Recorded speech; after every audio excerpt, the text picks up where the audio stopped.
আসসালামু আলাইকুম প্রিয় দর্শক, প্রতিভা বিডি ইউটিউব চ্যানেল এবং ফেসবুক পেজে আপনাদেরকে স্বাগতম। তো আজকে আমি আসছি এমন একটা লোকের কাছে যে ঐতিহ্যবাহী খেলাগুলো আসলে আমাদের মাঝ থেকে হারিয়ে গেছে, আর নাই বললেই চলে। তো ঐতিহ্যবাহী লাঠি খেলা, এই লাঠি খেলা এক সময় খুব দক্ষ ছিল। তখন তার গায়ে বল ছিল, কিন্তু এখন বল নাই। এই লাঠি খেলা কিন্তু এখন গ্রাম অঞ্চল থেকে উঠেই গেছে প্রায়। তো এই লাঠি খেলার বিষয়ে আজ আমরা এমন একজনের কাছে আসছি যে জানবো। আসুন আমার সাথে। তো নানা, আপনার নাম কি? আপনার নাম কি? নাম বলেন। আশরাফ আলী।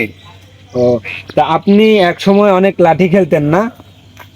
হ্যাঁ। হুম। তো যখন লাঠি খেলতেন, হ্যাঁ, তখন কোন কোন জেলায় লাঠি খেলতে গেছেন?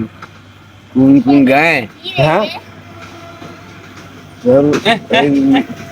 লইপাড়া, লইপাড়া, মাইরিয়া, কাশিমপুর, তেলিপাড়া, হরিপুর, দুর্গাপুর, শ্রীপুর, আমগাছি, হিন্দুপাড়া, এইসব সব দেশ বেড়াছি।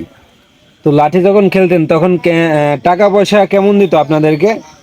টাকা পয়সা তেমন সেগুন সস্তার আবুল, টাকা পয়সা কেমন দেয় ওই 5 টাকা, 10 টাকা, 20 টাকা, 50 টাকা এরকম দিছে। তো আপনি কি শুধু লাঠি খেলে বেড়াতেন না অন্য অন্য কাজ করতেন? আমি আমি খালি বাদ্যকর, মানে ঢোল বাজাতেন আর কি? খালি ঢোল বাজাতে জানি, আমি খেলি না। তো এভাবে যখন চলতো আপনার সংসার কিভাবে চলতো? আপনার তখন তো আছি 17-8 মহরম করেছি।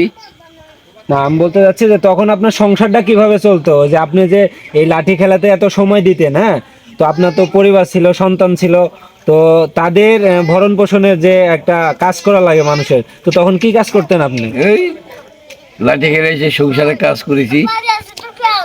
তখন আপনার শরীরের বল কেমন ছিল? হ্যাঁ, তেমন জোয়ান তাগড়া ছিলেন না? কাম কাজ করেছি, এসব করছি মহরম পর্যন্ত খেলে বেড়াচ্ছি। মানে বছরে, সারা বছরে কি লাঠি খেলা হতো আগে? হ্যাঁ, বছর বছর মহরমের চাঁদ উঠলেই লাঠি খেলা হচ্ছিল। তো এখন এখন মানে গ্রাম এখন আর অঞ্চলে খেলাধুলা নাই, কেমন খেলাধুলা? আক্কার মানুষ নাই, উস্তাদ নাই, খেলার লোক নাই। আর যারা খেলার শিক্ষা দিয়েছিল, খেলতেছিল, সেই সব মানুষ সব মারা গেছে, এখন নাই। আর ওরকম খেলার খেলাধুলা হয় না? ওস্তাদের নাই, খেলার ওস্তাদের নাই, সব মারা গেছে। গ্রুপ ছিল একটা না লাঠি খেলার? আর লাঠি খেলতেছে সবাই, চিলাফেলা খেলতেছিল, ওই ভোগারা, রশিদেরা, রফিকেরা, এইসব সব চিলাফেলা খেলতেছিল।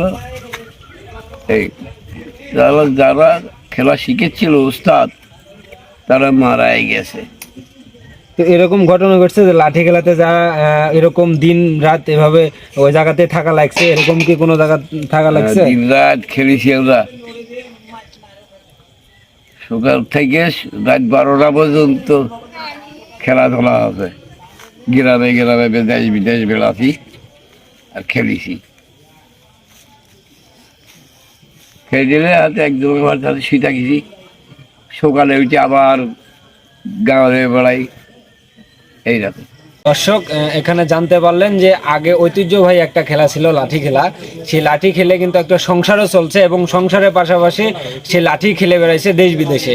সে অনেক জেলাতে গেছে, অনেক জায়গাতে লাঠি খেলছে, তাদের একটা টিম ছিল, সেই টিম নিয়ে তারা লাঠি খেলছে এবং তাদের সংসারও চলছে। কিন্তু এখন এই ঐতিহ্যবাহী খেলাগুলো আমাদের প্রায় গ্রাম অঞ্চলে বিলুপ্ত দিকে চলে যাচ্ছে।